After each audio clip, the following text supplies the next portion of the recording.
Кайрал Акшамлар, доброго вечера. Раим Пашаев на АТР.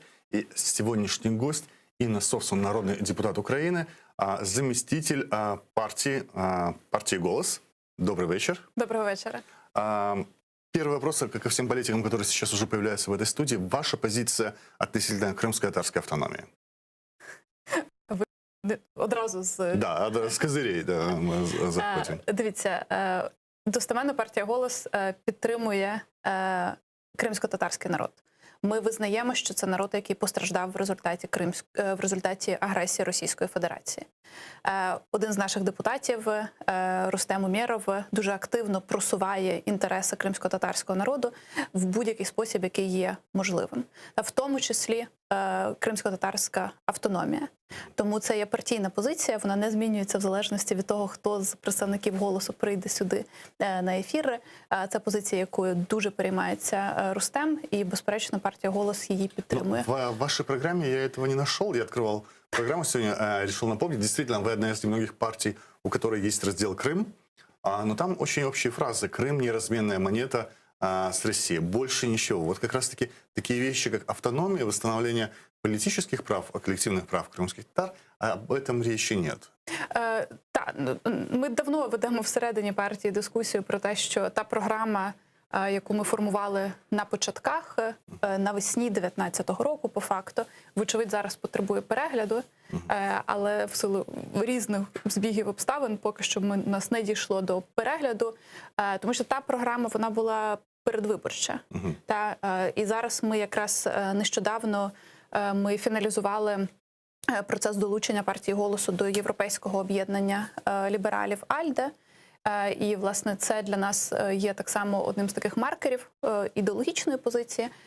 І так само це щось, що нас підштовхує до того, аби більш системно поглянути на наше питання партійної програми. Тому програма буде оновлюватися.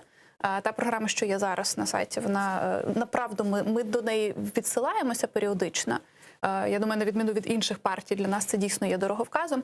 Але, звичайно, що там є багато питань, на які немає відповідей. Наприклад, питання, якими я особисто дуже опікуюсь, питання гендерної рівності. Їх у програмі немає, але це не значить, що партія цим не займається.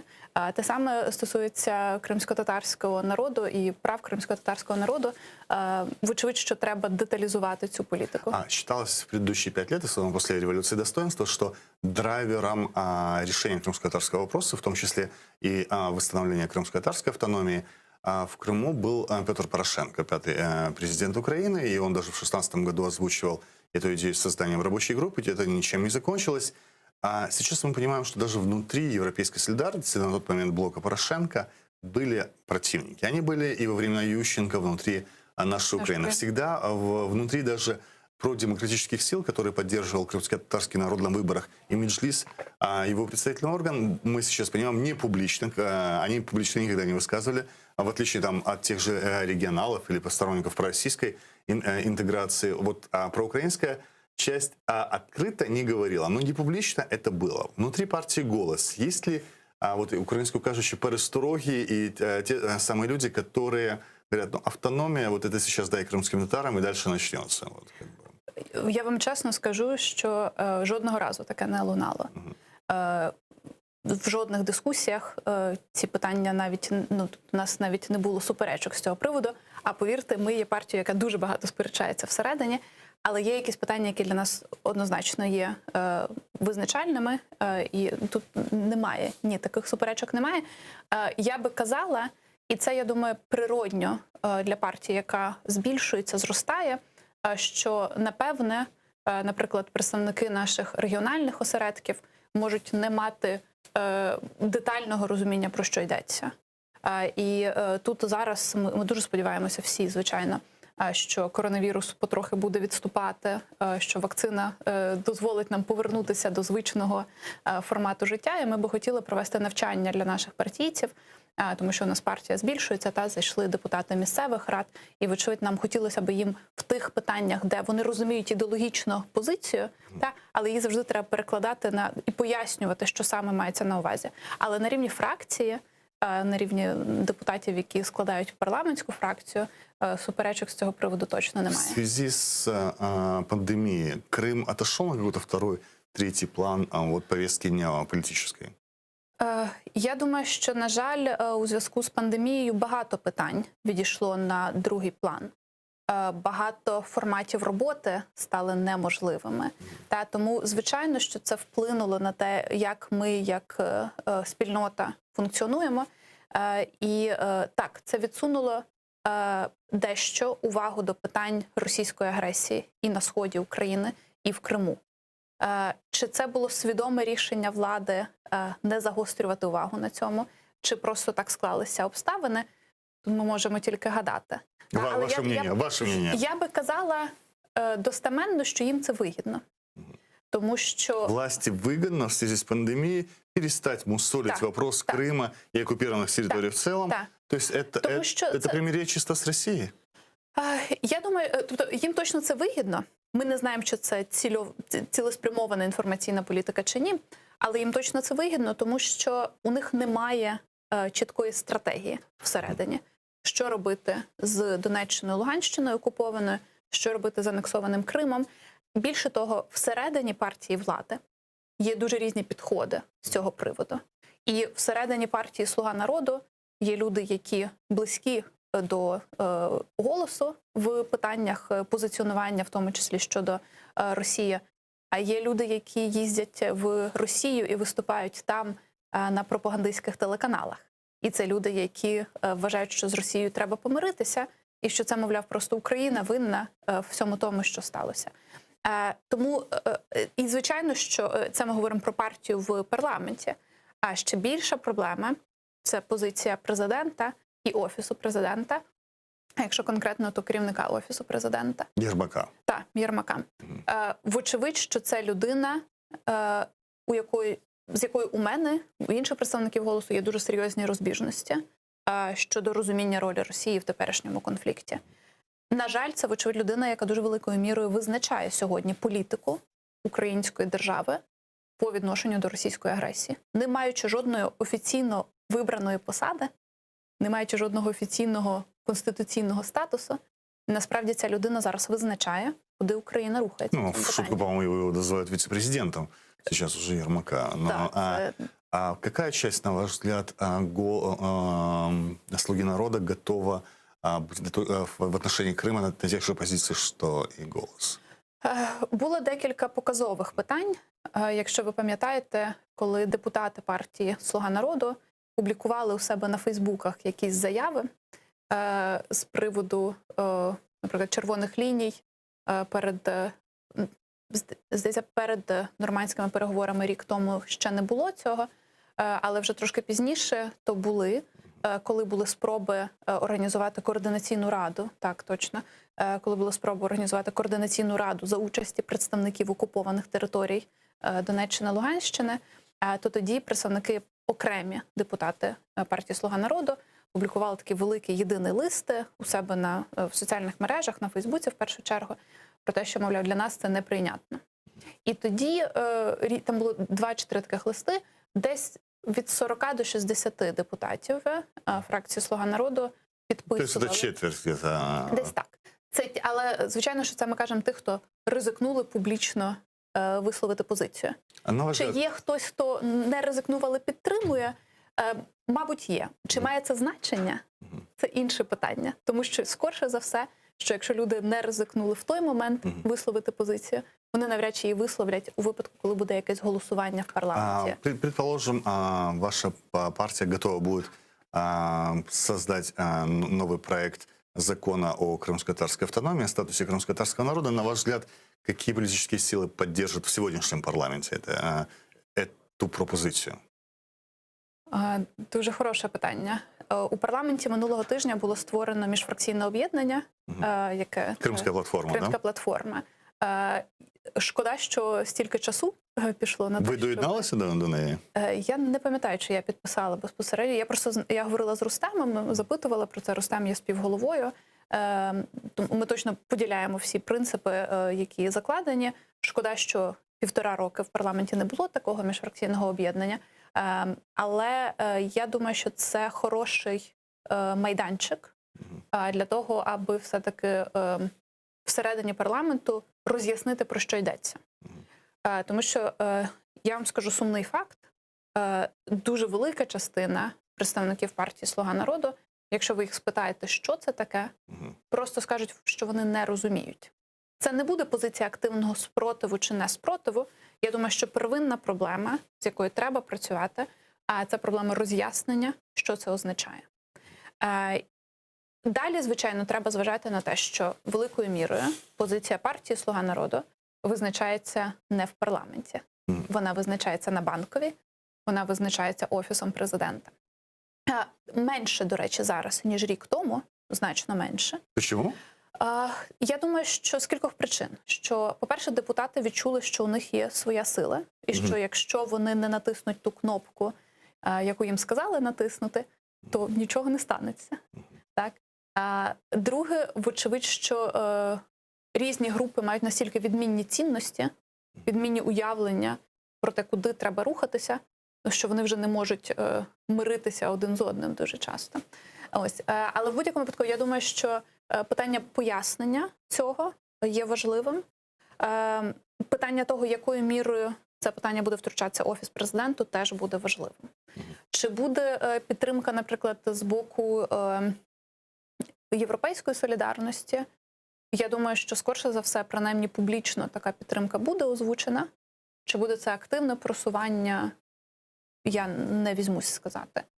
З боку Батьківщини вони не висловлюються взагалі з питань Криму і навіть з питань війни на Донбасі. Як ви думаєте, чому?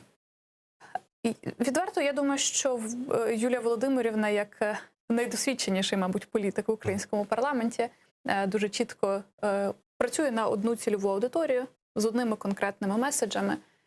І, вочевидь, для цієї цільової аудиторії питання Криму чи війни на Сході не є наиактуальнейшим. Это вот красивое слово, целевая аудитория, которое маркетологи используют, и все более украинская политика тоже становится такой профессиональной, с маркетинговым подходом и целевыми аудиториями. То, что делают медиа, то и делают политики. Как вы думаете, вот тут старый политический термин, который был электорат. Крымские татары сейчас им не являются в силу того, что большая часть народа являются, живут на оккупированной территории. Говорит ли о том, что к этой группе теряется интерес в силу того, что они не дают электоральных голосов на выборах? То есть от крымских татар политическим силам сейчас особо никакого толку нет.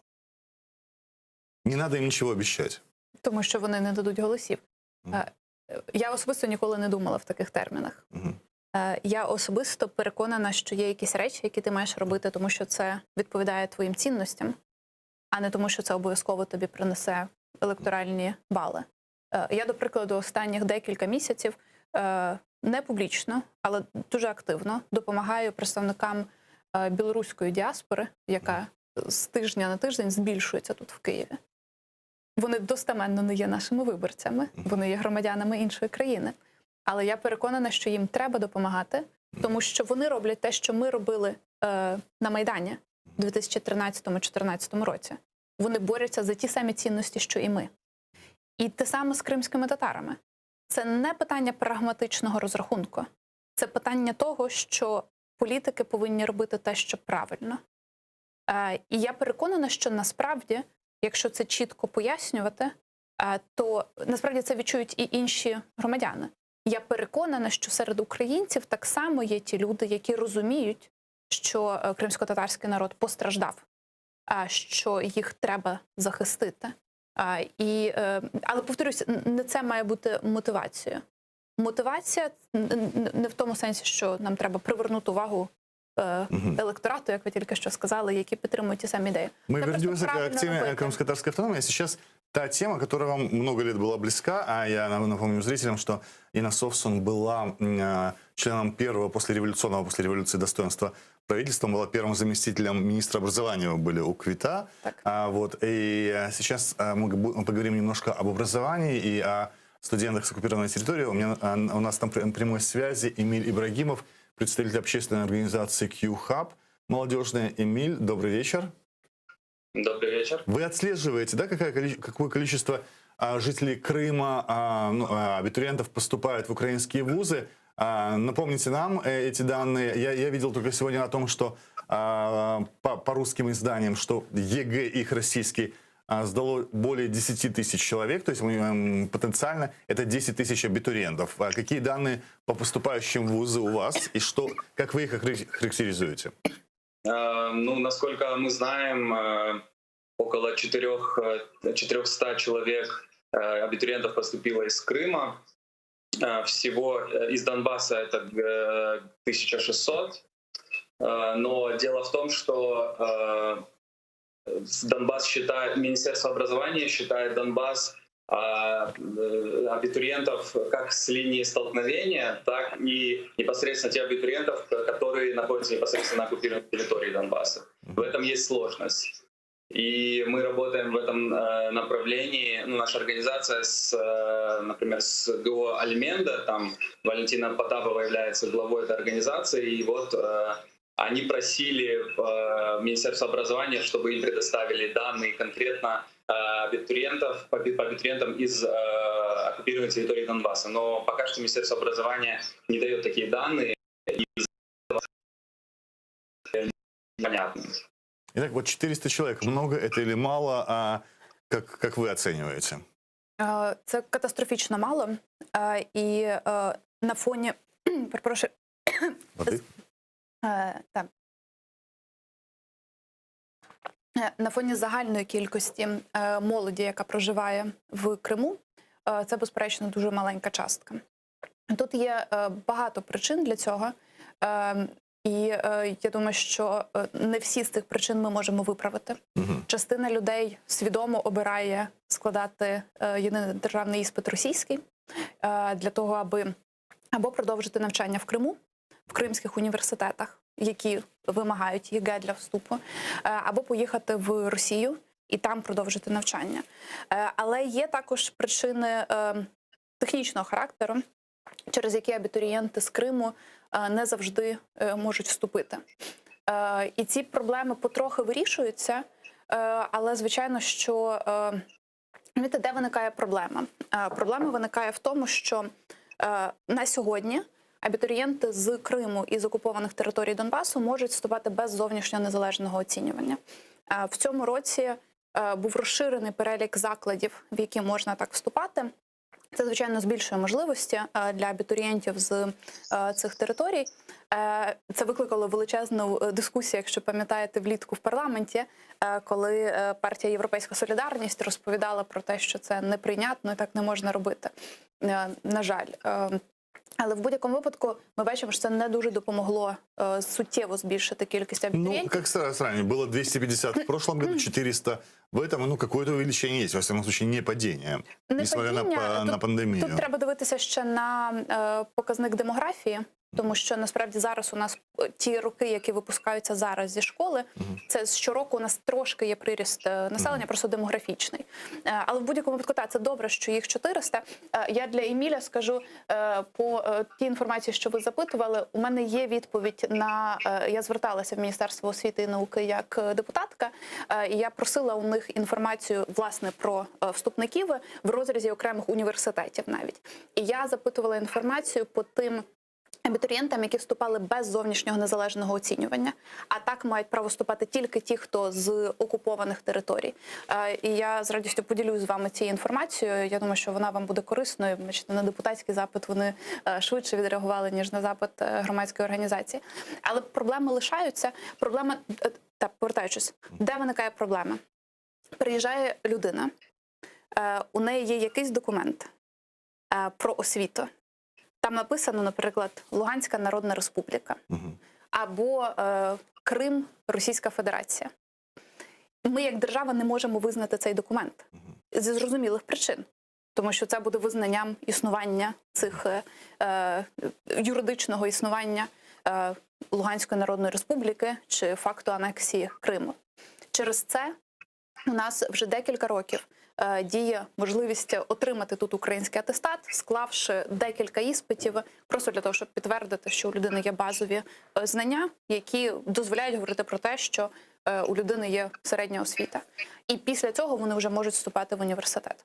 Звичайно ж, це значно складніша модель в будь-якому випадку, ніж можливість просто... Та модель, которая существует сейчас со свидетельствами там, о рождении или о смерти, когда суд, ну, то есть практически мгновенно вызнает факт. Его можно распространить на документы об образовании. В конце концов, образование не та тема, которая действительно столь политическая, и как бы школьное образование, визнавати факт наявності середньої освіти. Или це не готова Україна к такому шагу? Тут є питання, чи можна ці речі прирівняти. Тому що факт визнання смерті, він юридично, через суд я розумію, як його можна підтвердити, так? Але через суд підтверджувати факт здобуття освіти це складніше. Тому що суд підтверджує можливість якось оперувати цим документом. Так? А нам треба підтвердження наявності знань у людини. Мы продолжим эту тему. У нас звонок, и кажется, звонок из Крыма, если я не ошибаюсь, и не совсем. Добрый вечер. Алло. Добрый вечер. Добрий вечір. Добрый вечер. Мене звуть Іпполіт, я з Київської області. З Київської області. Да. Я АТР слухаю з тих часів, коли там Константинов виступав, я знав, що вони вас радять, не то, що вони вороги. От. І всіх ваших прекрасно знаю ведучих, які історію розповідають Кримської держави, от, яка нам як прикладом служить. Але я хотів сказати інше. Не інше, а продовження, що всі країни Європи, ті ж німці, данці, французи воювали, англійці між собою, але вони тепер єдині. Це ж є, світ розвивається. І так було завжди, що приходить, ми повинні, і звичайно кримські татари, і козацька держава мали суперечності. І от ваш канал це правильно проповідує. Але тепер ми повинні дивитися як в Європі. І не треба, це роз'яснювати. А питання мене до представника «Голосу народу», за якого я голосував на парламентських виборах, бо бачив, що в них критична ситуація, 4%. То я хотів запитати, як ви тепер розбудовуєте свою партію, щоб, умовно кажучи, такі, ну, умовно кажучи, галичан, ну, з керівниками з Галичини, як самопоміч і голос, щоб не було того, що вийшло з самопомічю. Запрошуйте їх в схожі погляди. Дякую вам. От такі питання у вас щодо розбудови вашої партії. По-перше, дякую слухачеві і за те, що зателефонував, і за те, що віддав за нас голос на виборах. Ми цінуємо кожен голос. Для нас, направду, ці вибори були складними, тому що ми, попри все, залишаємося партією, яка намагається діяти відповідно до задекларованих принципів. І один з принципів, який ми задекларували, і дотримуємося його, це абсолютна незалежність фінансова від олігархів. І в українських умовах цього принципу дуже тяжко дотримуватися, тому що в політиці дуже велику роль відіграють гроші і наявні медіаресурси. У нас немає ні одного, ні другого, і через це, звичайно, що можливості доносити свою позицію до виборців у нас є значно меншими, ніж в інших політичних партій. Разом з тим ми працюємо зараз у нас є декілька напрямків, як ми намагаємося розширюватись. По-перше, пройшли місцеві вибори. Партія «Голос» має близько 300 депутатів місцевих рад різного рівня. Причому це не тільки Західна Україна, а це в тому числі Київ. У нас є фракція в Києві, Київська область. У нас дуже хороші показники в Київській області. Черкаси, де ми дуже серйозно змагалися за крісло мера, і наш кандидат вийшов в другий тур. Да. Так, Віктор Євпак. Тому у нас зараз з'явилися інші представники партії, які вже легітимно представляють нас на місцях. І ми зараз активно працюємо з цими місцевими депутатами, розробляємо план, як з ними працювати, аби вони слугували нашими, так само розносили інформацію, повідомляли і так далі. Далі ми активно працюємо в соціальних мережах, тому що це один з небагатьох ресурсів, який нам залишається доступним. І це ті речі, які ми намагаємося робити. Так? Ми намагаємося об'єднуватися з тими політиками, які мають незаплямовану репутацію, які поділяють з нами спільні цінності. Це не завжди просто. Ми знаємо, що в демократичних колах завжди об'єднання йшли непросто.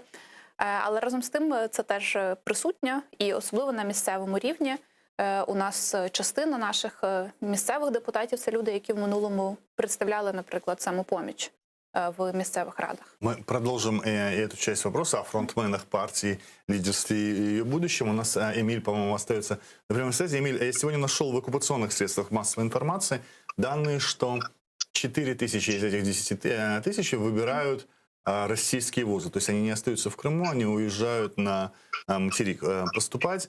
Есть ли у вас данные, я не говорю о каких-то статистических данных, то, что сейчас в Крыму обычно проводят, это фокус-группы и глубинные исследования, когда выбирают небольшое количество людей. Общались ли вы с теми людьми, которые вместо материковых украинских вузов выбирают российские, и какая их мотивация при этом?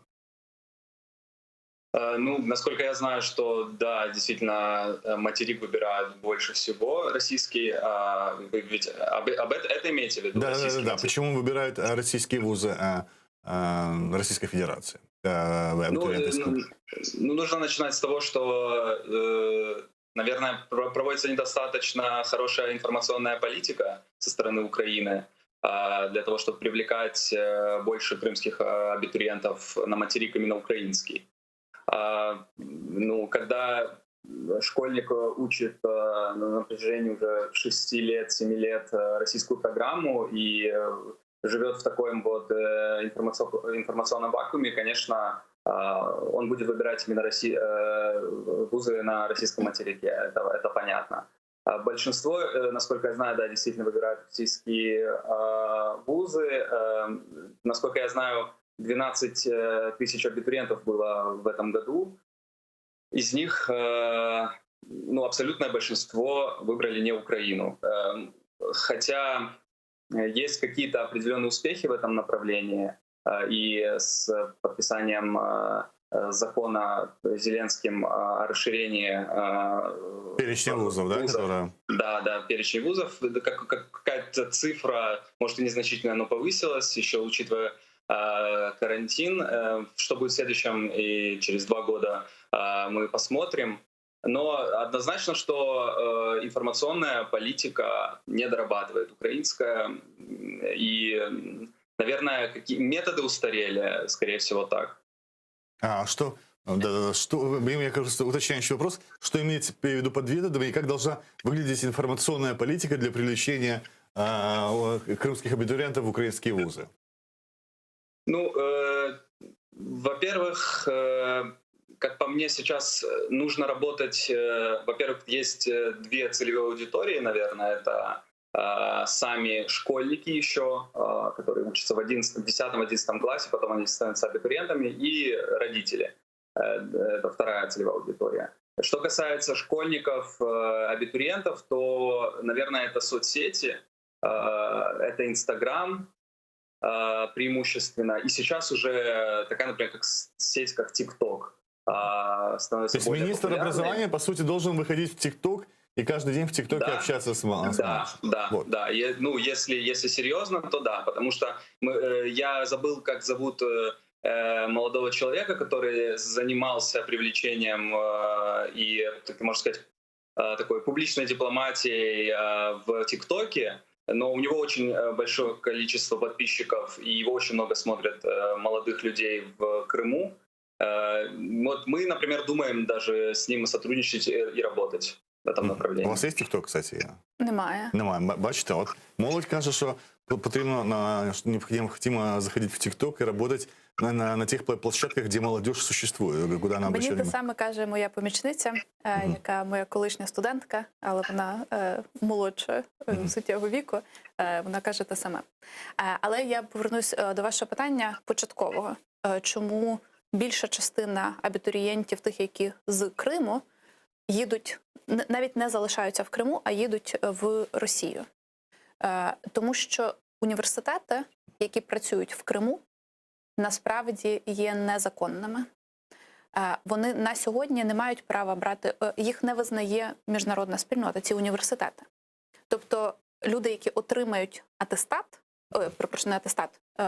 диплом, вони отримають диплом неіснуючого університету. Якщо раптом ці люди захочуть потім кудись поїхати за кордон, працювати, цей диплом неможливо буде визнати. Це диплом неіснуючого університету. ці університети через цей юридичний свій статус, неіснуючий, так само не можуть брати участі в жодних програмах міжнародних. Я пам'ятаю, коли я працювала в Міносвіти, то до нас тоді звернулися декілька міжнародних організацій, програми, і Еразмус, і інші, які казали, у нас є програми, які включені кримські університети. Що ми маємо робити? І тоді було прийнято рішення, що так, вони виходять з цих програм, чи точніше їх виключають з цих програм, просто тому що таких університетів не існує. І я думаю, що це люди роблять з цих причин. Университеты, то ли это направление, которое достойно санкций, насколько я знаю, вот по Северному Кипру, это не означает признанием Кипра. Очень много вузов находится в турецкой части, и в том числе называемые британскими вузами, и их дипломы признаются, но это не является фактом признания Северного Кипра государством. Наказание бывших украинских вузов является ли той нормой, которая необходима? Дивіться, ми вивчали тоді в Міносвіти, коли все це сталося, звичайно, дуже раптово. І, звичайно, що в Україні не було, знаєте, знання, що робити. І ми тоді вивчали питання функціонування закладів і в Кіпрі, і в Придністров'ї, в окупованих територіях Грузії. Насправді, єдиної моделі, що роблять з університетами на тих територіях, немає. Але у нас тут конкретно є специфіка, що ці заклади, вони ж навіть в шапці пишуть, що це такий-то університет, Кримський університет Російської Федерації. Якщо говорити про Кіпр, і якщо там працюють, наприклад, британські університети, то там ніде в документах не буде проходити згадка про Північний Кіпр. І в цьому є відмінність, розумієте? А там же ж буде напряму написано, що це Крим, Російська Федерація. І це все-таки інша річ. Якби там працював якийсь заклад, який би працював, наприклад, за українською ліцензією, просто він знаходився би там в Криму, то він би був легітимним. А він там працює за незрозумілим статусом, і через це, розумієте, виникають проблеми. Це, я розумію, що це дуже складное питание. Ну, пандемия некоторые вопросы облегчила. Мы видим, что в ситуации с даже медицинские некоторые вузы, обычно у медиков не бывает заочного обучения, но даже медицинские и архитектурные вузы сейчас проводят лекции онлайн, дистанционное обучение. Я не знаю, насколько это эффективное образование, но как минимум можно говорить о школьном образовании. Можно ли было в этот период активно привлекать жителей оккупированных территорий для обучения в онлайн-школах украинских, чтобы уже не мы говорили не десятках, сотнях, а говорили о тысячах абитуриентах, молодых людях, которые бы выходили з українськими дипломами середньому образуванні. Да. Дивіться, ця ідея дуже давно обговорюється. Я чесно вам скажу, коли я працювала в Міносвіти, це 14-15 роки, фінансової можливості навіть таке запустити не було, на превеликий жаль. Але в чому є ідея? Ідея є створити єдину національну освітню електронну платформу. Зараз ми багато про неї говоримо через карантин. Але початково ця ідея народилася якраз як відповідь на запит наших громадян, які проживають на окупованих територіях. І для того, аби, навчаючись через цю платформу, громадяни, які не мають змоги навчатися в українських школах, могли по-перше, отримувати освіту, тобто вони дійсно, і Еміль про це згадав, якщо діти 6 років вчаться за російською програмою, вони направду гірше знають українську мову, історію України, багато чого іншого. Тому тут є перше питання, це, власне, забезпечити їм якісну освіту. А друге питання – це, власне, видачі документа. І це можна було б вирішити. На превеликий жаль, уряд виділив на це гроші. 15-16 році, не, перепрошую, 16-17, 18 десь роки, ці гроші були успішно освоєні. Зараз всі матеріали, всі сервери, все інше, що стосується Національної освітньої електронної платформи, заарештовано. Чому? Тому що прокуратура виявила порушення при проведенні тендерних процедур. І мені дуже шкода, що у нас міг би бути хороший інструмент. Декілька команд працювали над тим, аби це запустити. І, вочевидь, на превеликий жаль, хтось вирішив на цьому нажитися. То есть фактически идея была почти реализована Да. еще в докарантинный период. До карантинний період. тут би- А зараз всі про це згадують, бідкаються, розводять руками. Розумієте, здається, 18-й рік були виділені ті гроші і не Тогда використані. просчитывали, какое количество учеников можно охватить вот обучением онлайн на оккупированных территориях? Як ви згадували, по Криму дуже тяжко робити якусь аналітику, тому що, звичайно, що люди і бояться висловлювати чесну позицію, і немає вибірки, можливості нормально провести. Але технічно така платформа могла би охопити всіх охочих. Будь-хто, хто захотів би, міг би це зробити. На жаль, цього не сталося. У нас є окремі приватні школи, які зараз, особливо в час карантину, дуже розвинулися, і вони забезпечують онлайн-навчання. І такі можливості є. Є міжнародна українська школа, через яку теж можна навчатися, теж дистанційно і теж отримувати атестати. Це субоптимальні рішення, але вони є. І, можливо, для глядачів наших ця інформація буде Вы корисною. прогнозируете какие-то сроки для полномасштабного запуска вот этого проекта онлайн и школы для того, чтобы привлечь оккупированные территории? То есть, возможно ли это со следующего года или не успеется? Чи можна було би це зробити, якби було прийнято рішення це зробити? Так. Я з власного досвіду кажу, що ми за півроку запускали, наприклад, пілотне тестування вступників на магістратуру спеціальності права. Просто було цільове рішення прийняте і дуже методично працювали для того, щоб це зреалізувати. Ніхто не вірив тоді, що ми це за півроку зробимо, але ми це зробили. Проблема зараз є в політичній волі, тому що ми бачимо неоднозначність політики президента Зеленського і його команди з приводу російської агресії. А друге, в чинному Міністерстві освіти і науки України. І тут, на превеликий жаль, бачите, ви казали, що треба, щоб міністр освіти і науки виходив в TikTok. Для початку було б добре мати... Це не я казав, це молодь каже про Так, це. чи Еміль казав, але для початку було б добре мати міністра освіти і науки. Тому що у нас немає зараз міністра освіти і науки вже скоро рік. Як? У нас є виконуючі обов'язки. І цей виконуючий обов'язки, на превеликий жаль, є великим прихильником і послідовником одного з попередніх міністрів освіти і науки України Дмитра Табачника. Мені складно судити про його геополітичні погляди, він жодного разу їх не висловлював. Але принаймні на рівні людей, яких він зараз повертає в Міністерство освіти і науки, на рівні ідей, наприклад, давайте скасуємо 12-річку, це ідеї, пропозиції достеменно від Дмитра Табачника. І я маю підозру, що він ті самі позиції займає і в питаннях зовнішньої політики або політики щодо Криму. Тому що жодних ініціатив з боку Міносвіти по відношенню до цих абітурієнтів я не чула.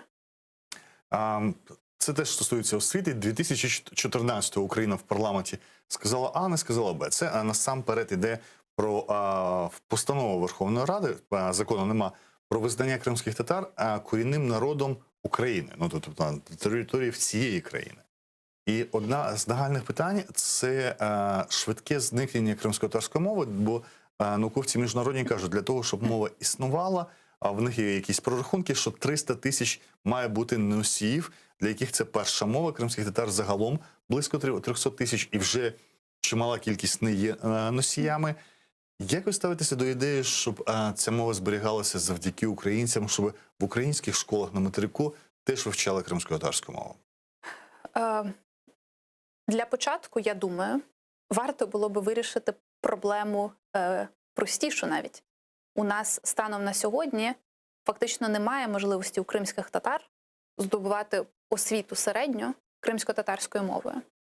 Це не питання закону, до речі, тому що закон якраз передбачає можливість для представників корінних народів навчатися, здобувати середню освіту своєю мовою. У нас інша ситуація для інших національних меншин, які тут проживають, в тому числі російськомовної меншини або румунськомовної меншини. Але конкретно для корінних народів, як в законі написано, ми розуміємо, що це в першу чергу кримські татари, є можливість здобувати середню освіту кримсько-татарською мовою. Але з тієї інформації, що я маю, яка доступна публічно, здається, в одній школі є можливість повний цикл навчання пройти кримсько-татарською мовою, але в більшості шкіл такої можливості немає. Тому я думаю, що для початку варто було би, як мінімум, для представників кримсько-татарського народу створити можливість навчатися кримсько-татарською Про це мовою. йде мова, що кримські татари, окрім оцієї невеличкої частини Генічівську в Новоолексіївці, Херсонщини, розпорошено живуть. Тобто нема місць компактного проживання для того, щоб там створити для кримських татар. Виходить, це можна робити тільки в такому вигляді, коли, скажімо, рандомно в якихось школах Києва чи Львова, де більш-менш є кримсько-татарські спільноти, запроваджувати це в загальних школах, можливо, експериментально, для того, щоб і українці могли долучитися до вивчення. Чи це важко буде переконати, що українцям варто знати мову корінних народів? І, до речі, закон, про це, який ви кажете, він передбачає, в двох законах є про освіту, мати освіту мовами корінних народів, і про телебачення, радіомовлення, мати засоби масової інформації, які мовить корінними народами, але у нас нема закону, який розшифровує, Що хто таке є корінні народи, корінні так. народи. Да. Так. І це, я думаю, що це засаднича проблема, той факт, що у нас досі немає закону про корінні народи. І ви тут згадували вже те, що за попереднього президента були люди, які частково блокували рішення щодо кримсько-татарської автономії. На превеликий жаль, від попереднього президента ми також успадкували нерозроблений, неприйнятий закон про статус корінних народів. І це проблема, яку зараз треба вирішувати. І, власне, новостворена Кримська платформа в парламенті в першу чергу якраз цим питанням має опікуватися. Що стосується можливості вивчення кримсько-татарської мови в школах, де більшість навчання українською мовою, теоретично це хороша ідея, аби українські діти так само вивчали кримсько-татарську мову. Чи вдасться нам переконати батьків? Відверто не готова сказати, не хотілося б спекулювати.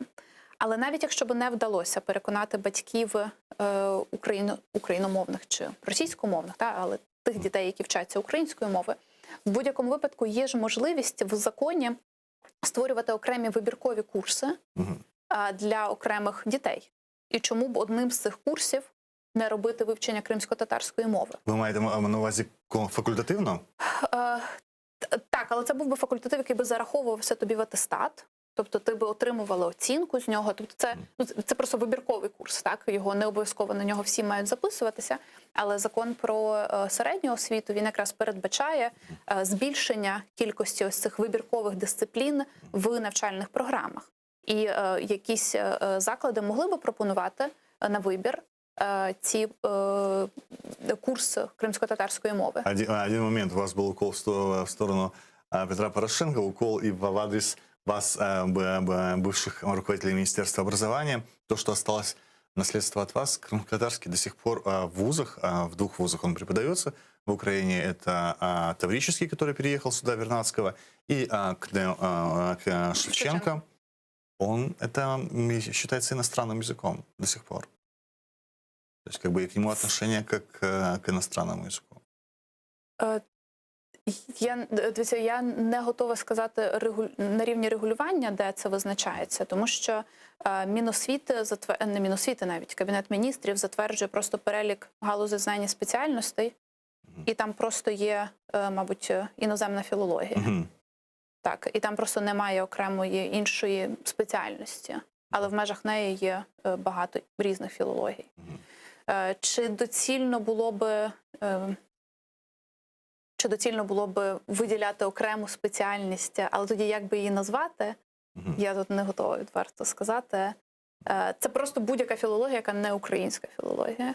Ось, і вони вивчають, університети самостійно вже розподіляють місця за філологією між різними мовами. Може навіть це загальна спеціальність філологія, я зараз не маю згадати. То, что мы касались, не принят закон о коренных народах. Есть еще одна идея: до принятия статуса крымско-татарской автономии хотя бы принять закон о статусе крымско-татарского народа. Хотя бы вот определиться, кто есть крымские татары для Украины. Как вы думаете, вот вы, например, как депутаты готовы внести этот законопроект в зал? Потому что даже статус народа не определен на сегодняшний день. Як в будь-якої проблеми, є насправді різні шляхи, як можна вирішити існуючу проблему. Починаючи від масштабного проекту внесення змін до Конституції, що, мабуть, було би найбільш правильним, але через це найменш реалістичним в цих умовах. Другий варіант – це статус корінних народів, який з якихось причин, різних причин, блокується в парламенті. І на фоні того, як я спостерігаю, як не приймається закон про статус корінних народів, я не впевнена, чи не спіткає така сама доля можливий закон про статус кримсько-татарського народу. Але звичайно, що якщо, як мінімум, як прояв політичної позиції, ми, безперечно, готові таке підтримати. Чи вдасться під це зібрати достатньо голосів в залі парламенту? Ось тут є питання. Мне говорят о том, что наша программа уже подходит к концу, времени совсем мало, и поэтому буквально несколько секунд. Этот парламент возьмется за решение крымско-татарского вопроса, или вы, как в предыдущем ответе, пессимистично настроены насчет голосов, достаточных для принятия даже закона о невнесении изменений в Конституцию? Я думаю, що всі проблеми можна намагатися вирішувати. Я переконана, що нам треба більше говорити про Крим в парламенті. Я переконана, що треба більше пояснювати, що треба зробити для захисту прав кримсько-татарського народу в тому числі. І потенційно я не виключаю можливості, що це може статися. Але я не можу бути також на 100% впевненою. Є якісь речі, щодо яких можна прогнозувати поведінку парламенту. Ваш прогноз? Щодо Криму, я би сказала 50/50.